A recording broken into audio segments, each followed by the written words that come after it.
Good morning. It is Tuesday, July 8th. This is the Automotive State of the Union. I'm Paul J. Daly. This is Kyle Mountsier. Today we're talking about the EV credit countdown. Toyota going all flex and Prime Day +4. If you didn't know already, how many people in our audience do you think don't have an Amazon Prime account?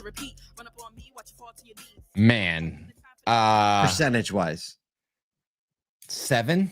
Yeah, I was going to say 7 people, but you said 7% is probably more accurate. I know. It is kind of weird figuring out, like, what do people do if they don't have Amazon Prime? Where do they buy their stuff? Well, my wife was telling me that she has a friend that doesn't have Amazon. And I was like, how are you even friends? What? How are we friends? I mean, I guess Wait a second. Nathan Southwick, producer, come into this show right now. Oh no. You don't have Prime? I mean, I have an Amazon account, but I don't have Prime. No. And I guess his business stuff he orders like through business account. No Prime. That just kind of blew my mind. What happened? Just from someone who has no idea. What are your shipping times like? It depends. Do you pay for shipping? If I want it fast, but like most of the stuff you don't actually need fast. Most of the stuff is free shipping still? It's still free shipping and I can get it in like, the 5 to 7 days usually works. Kyle just clutched his pearls. I'm like the guy that goes into Amazon Prime and is like, same day delivery. Like filter by. That one looks good. I'll accept 4 a.m. to 8 a.m. purchasing power because it's only with same day delivery. Thank God you're Nashville. If you were in Syracuse, you wouldn't have anything in your life. No, we have 2 warehouses now. We're good. Hey, speaking of being good, we have a webinar coming up tomorrow. Our next ASOTU Edge webinar is Smart Customer Transportation Management with Stephen Chapman with Uber for Business. And we're going to talk about how you can move stuff and people to and from your business, keep them happy without spending or investing a single dollar in infrastructure. Whoa. Pretty awesome. It's pretty, come on now. I mean, it's pretty compelling case. So go to asotu.com, register for the webinar. You can be there with us live, or you can get the recording. You know how webinars work. And we always try to keep it fun, keep it zippy, 25, 30 minutes, and you're out of there, back to your day. Yep. Hey, and while you're doing other things in your day, oh my gosh, this was such a fun episode. This is, oh my gosh, probably one of the best Auto Collabs episodes. Nothing against all the other people that have been on Auto Collabs. Well, I mean, the new one is kind of our favorite. Yeah. I mean, okay. So it is what it is. I know. Thuy with Mia is, I'm sorry, Thuy. Adomitis. Thuy Adomitis of Mia was one of those people that you get on a call with and you're like, why do I feel like we've been friends for a long time? We've been friends forever. We could talk forever. It was wonderful. We talked about go check it out. Overcoming the Franken systems dealerships have cobbled together to try to get AI to work. And I mean, she's such a baller. She's got a fan club now. Like, let me actually just take an aside real quick. 3, 4, 5 years back. Actually, before the pandemic, I was talking about the data infrastructure of a dealership and how important it is. And I thought, and I was talking about 3 years ago about how M&A factors should include the data proficiency of a dealership. It's interconnected data, it's cleanliness, the volume of it. And when it comes to AI, like if we'd have seen the writing on the wall 3, 5 years ago and started really, really working on our data, it would have been a lot better, because if AI is trained or doesn't have access to the right level of data, kaput. It's not going to help you doesn't work. Give some generic stuff. Kyle doesn't like to say I told you so, but I said it for him. Let's get down to some news. The countdown has started. EV tax credits vanish as of September 30th, 2025. If you didn't counting, that's less than 90 days. Slamming the brakes on what has been once a key driver of electric vehicle adoption, dealers are already seeing signs of a demand surge, and the next 84 days could be chaos. Buyers are rushing to act before the deadline, with analysts predicting a sharp uptick in showroom traffic. Barclays expects pre-deadline demand to spike as shoppers try to capture incentives before they disappear, and dealer inventories of qualifying models are probably going to dry up quickly. Researchers Elaine Buckberg and Cassandra Cole estimate a 6-point drop in EV share by 2030. Man. Now, here's a little other side note. Slate, the company that Jeff Bezos is, a big investor in. Come on. Company. This is fun. They released this highly anticipated sub $20,000 electric truck. It was super cool, very customizable, made a big splash, backed by over 100,000 reservations. How much was a reservation? I can't remember. It's like $50 or something. I think it was $100. Oh, maybe it was 100. You might be right. Yeah. Has quietly had the price bumped on the website. Now it says mid-20s, like literally the words mid-20s, which is ironically their target market, after losing eligibility for the now defunct EV tax credit. So, that literally increases the price of the truck by a third. It's wild. Actually, what they should put is expected price Gen Z, right? Yeah, just goes full on tongue in cheek. Look, if you're not training for and expecting a significant amount of EV interest over the next 60 days, 90 days, then you're crazy. Talk about it in your showrooms, in your stores, help people understand why people are coming in going, how do I get an EV right now? Because the excitement is going to be insane around this thing. And then not just that, but like, watch out in your purchasing. If you got 120 days of ground stock, you're probably going to sell that out in 90 days. Don't go buying a whole bunch of this stuff post 90 days.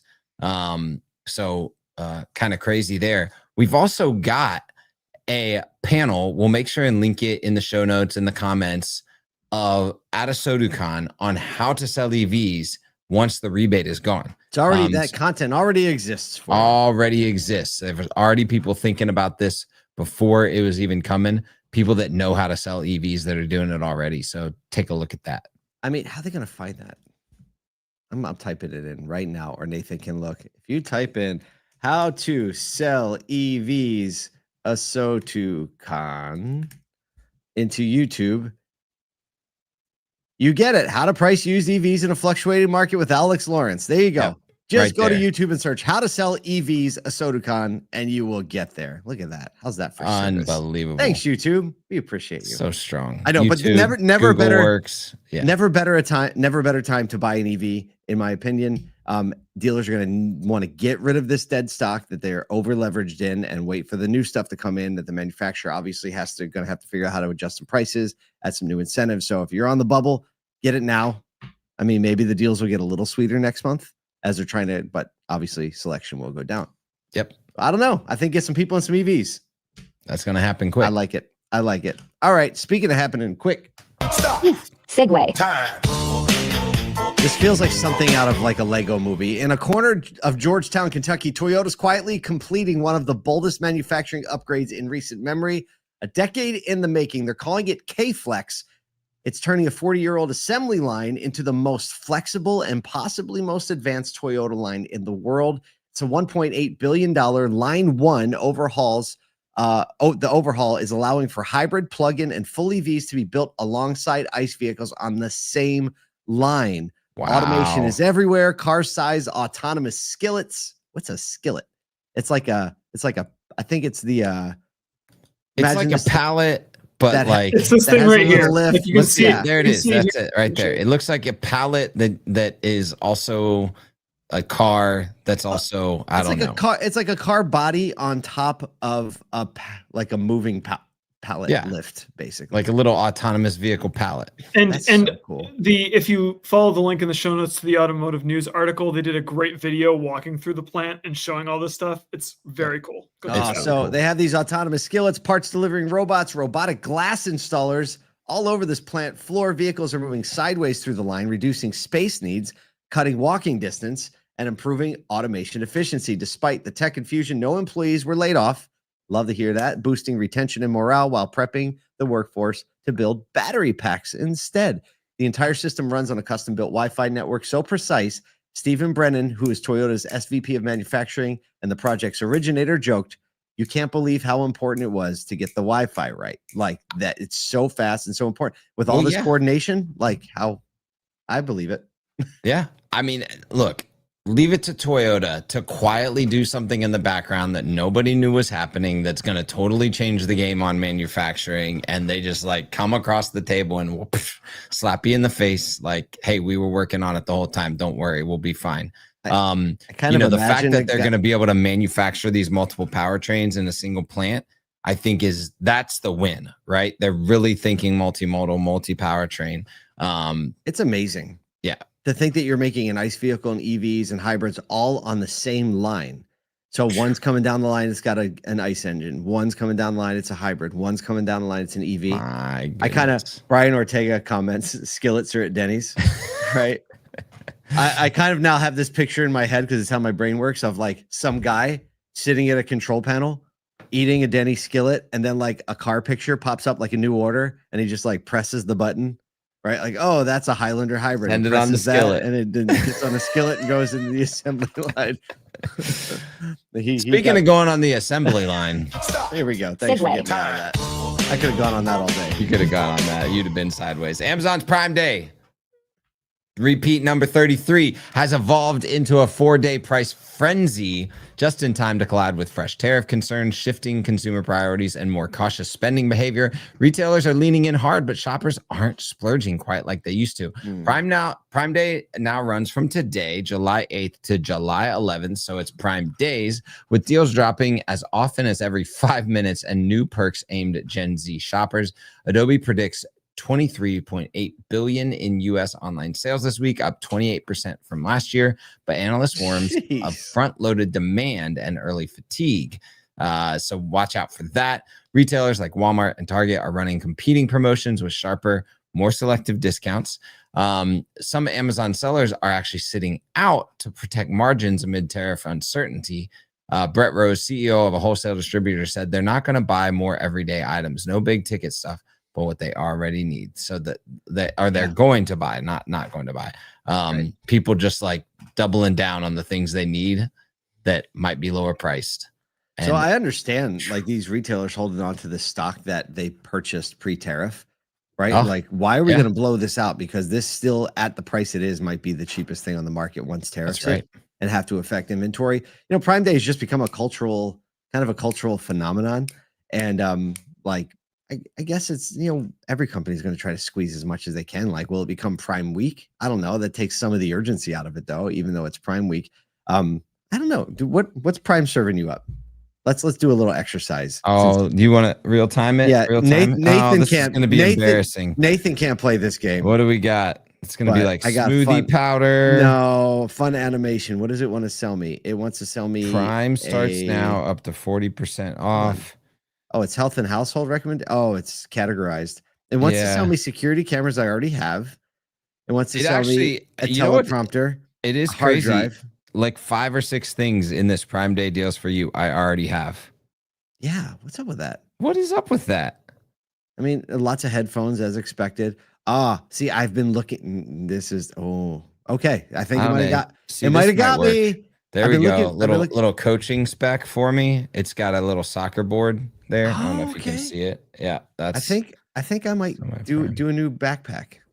Because I've been looking at backpacks because mine is like, it's actually an Amazon brand backpack that I got probably 5 years ago, and it's kind of falling apart. And I want to get one of those backpack / suitcases because we do a lot of like one nights. I know. I've seen those. The problem is before I leave, Nathan always hands me 17 Shure SM7B microphones, shirts and mics and the whole 17 pounds of cables. And it's like, I know just some of those case. backpack things are like, but I'm just worried about my back giving out. Maybe you gotta get one with the wheels. See, once you get one with the wheels, Prime Day backpack, Paul. Do a little unboxing. You know. Oh, Nathan just typed in the comments. Welcome to QVC. Well, let's get some pictures up then. Let's open up TikTok. Let's sell some stuff, Kyle. Let's sell some stuff. Full day live stream. Listen, the only thing we're actually trying to sell you on is that you should pay more attention and care about the people more than you do the stuff. If you haven't gotten that yet, you should get that. That's what we're trying to sell. We hope you're buying.